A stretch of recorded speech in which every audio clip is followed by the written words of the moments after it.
Now this is the pattern we're going to be tying. This is a cruncher, duck fly type pattern. It's one I do for Ireland as well as here. What I'm doing by the materials I'm using, the tail is a Coq de Leon fibre. Now it's a wee bit long, it's quite a wee bit long, it's not too bad, but that there's to give the impression of a shuck. So a wee touch longer than a standard tail, which may be only the body length, so it'd be maybe, if I put a nail there, just about there in length, but just you want it a wee bit longer. And the Coq de Leon fibre gives a great shine. But anyway, it's a nice pattern. It's one that I would certainly recommend for the beginning of the season. You could tie it slightly bigger, you could tie it obviously smaller. It's good for mostly loch fishing, so it'd be good even in the river, depending on the size you're tying. Now I've used a dyed jungle cock for the wing buds. Now you could use a goose biot. You don't have to use the dyed jungle cock. I just have to have a lot of split and very white jungle cock that I've dyed a nice hot orange. So this will tie this fly, so I hope you enjoy it.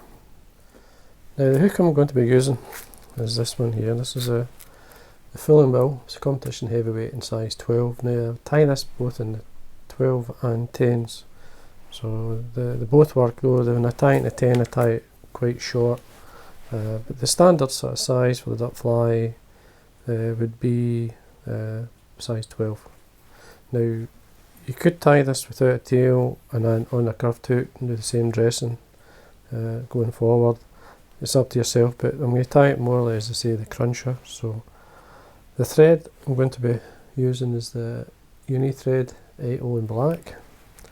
Now I've waxed it, got it started. Just going to wind it down. So basically I'm going to be tying it as a standard dressing. So you know, a lot of the competition type flies they're tied short, meaning they'll be probably tied to the point of the hook, like they would do in the 10 and so on. It's just the style suits, and especially when catching a leash you want to get a grip of most of the bend so you can let it go without destroying the dressing. But with this one I'm going to stick to the standard sort of winding the thread to the barb, which we'd normally do in most wet fly type or even dry fly patterns.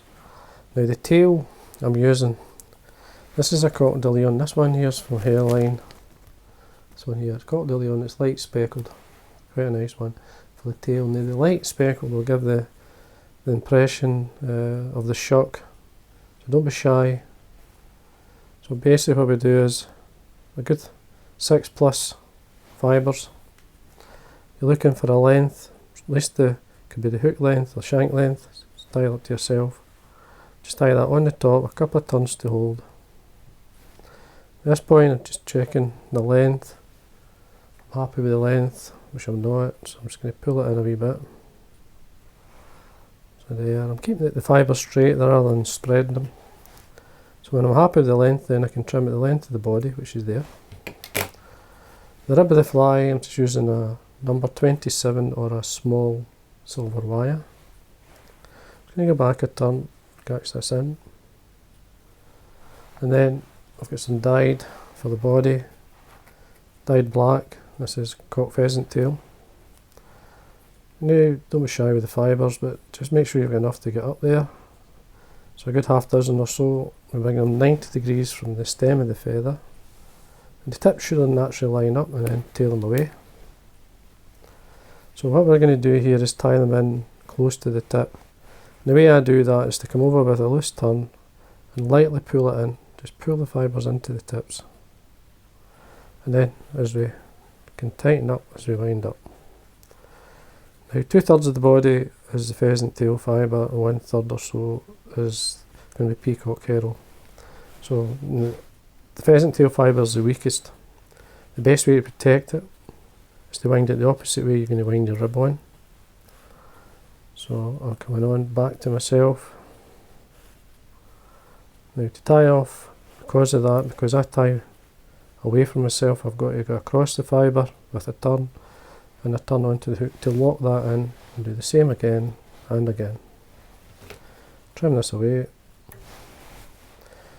The wire will now protect the body because you're crossing the fibre, and at the same time it's actually catching in more of the fibre, and you'll see it. You'll see the rib much better. So you'll have a good 6 or so turns to give that midge-like look, which you want for the duck fly. Just tidy this up, make sure it's tied in. Keeping hold of the thread, bend and break away. Wax on your thread. Then I'll get some dyed black. This is just dyed black Peacock Herl. Just going to use a single strand. The easiest way to do it is to catch it in the centre. Just a single turn or so. Just make sure they're the same length. So if you're looking up, so they're exactly the same length. So that's just a light turn to catch it, to hold it. A couple of turns then. Just make sure it's tight. Come up to about a head length from the eye. Now wind it normal ways, just wind it the same way you'd wind your thread. It's down, I'm just going to build up the thorax a wee bit. I'm just going to come back up, crossing, come back down, then catch it in. To protect that, we've got to wind the thread through it. So we crisscross the thread through it like ribbon. When we're happy, keeping the thread tight, I can break that away. Then stroke back the peacock, the fibres, just draw it back with your fingers. You'll see how it lays back. More wax onto your thread, tidy this area up. Just drawing back any fibres that wants to go forward, use your nail if you can. And there we are, and that's basically your body. Now, there are a couple of ways you could actually do it. You could put the wing or the wing buds on, and then the hackle, or the hackle and the wing buds. It's up to yourself. Like this is a good size jungle cock which has been dyed orange. It's got you can see there, it's got a natural split in it, so which I'm going to encourage. It's a good size. Basically it will run the length of the thorax, so I'm going to tie it in first. If the jungle cock's quite small, I'll tie it in front of the hackle so you can see it. So you can work with the materials you have, and that's the best way I feel to actually tie it, depending on the length. So all I'm doing is encouraging the split further down.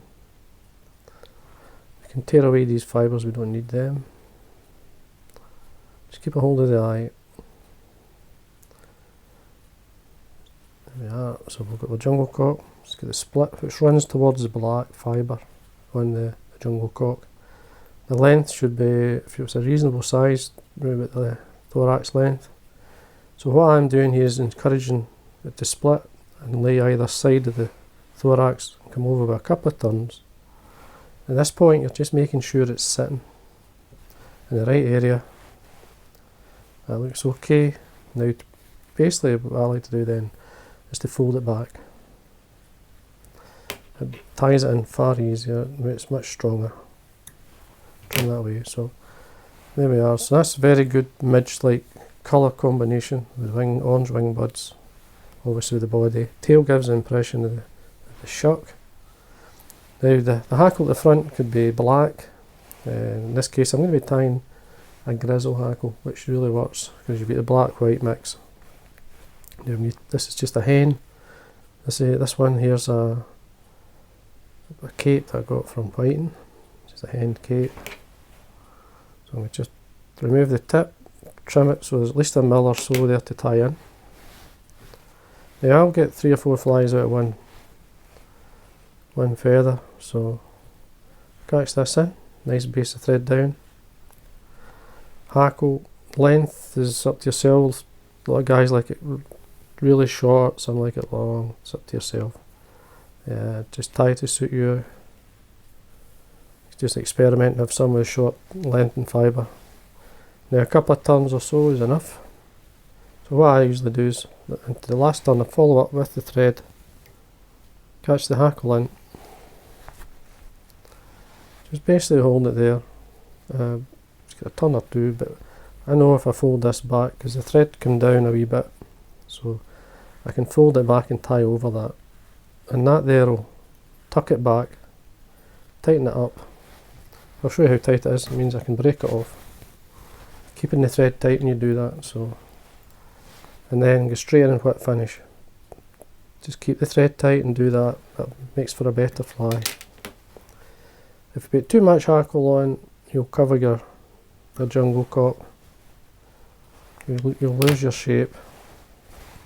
And if you feel you have, you'll see where the fibres are laying with the hackle. You can actually, if I can show you, you can just take it about, just come in, trim them away so your drum got shows a wee bit better. It will show when it's wet. I'll do the same on my side.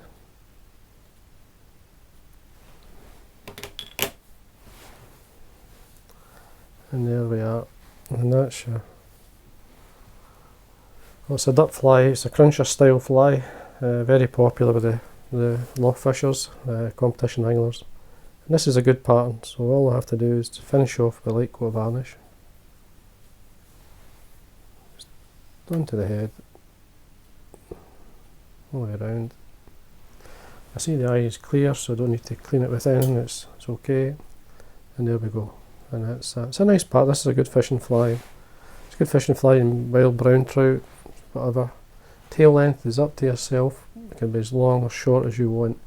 As I say, this is give the impression of the shuck with the white and black, and especially with the Croc de Leon fibre. It's a very glossy type fibre, and it will show. You'll see it. So anyway, I hope you enjoyed that. Thank you for watching, and please subscribe.